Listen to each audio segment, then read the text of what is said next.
शिव स्वाभिमान संघटनेचे अध्यक्ष तथा आमदार रवी राणा यांनी एक खळबळजनक दावा केला आहे। काँग्रेसच्या नेत्या आणि माजी मंत्री यशोमती ठाकूर ह्या येणाऱ्या 6 महिन्यांमध्ये भाजपमध्ये दिसतील। ही काळ्या दगडावरील पांढरी रेघ आहे असा दावा त्यांनी केला।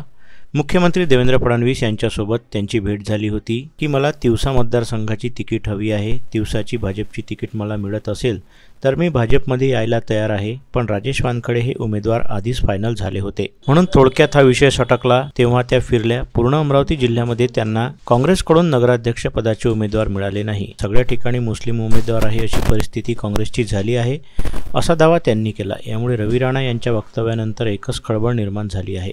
मध्ये बोलले होते की मला या दिवशी तिकीट पाहिजे। इलेक्शनच्या आधी सुद्धा त्या अनेकदा देवेंद्र फडणवीस साहेबांना भेटल्या की दिवसाची भाजपची तिकीट मिळत असेल तर मी भाजपमध्ये यायला तयार आहे। पण तेव्हा राजेश वानखडे आमचे उमेदवार पक्के झाले होते म्हणून थोड्याशानं ते सटकलं।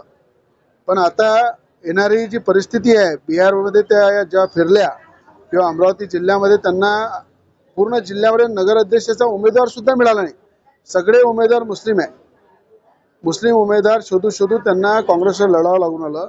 अशी परिस्थिती काँग्रेसची झालेली आहे आणि येणाऱ्या 6 महिन्यामध्ये काळ्या दगडावरची पांढरी रेघ आहे की यशोमती ठाकूर ह्या भाजपमध्ये दिसतील।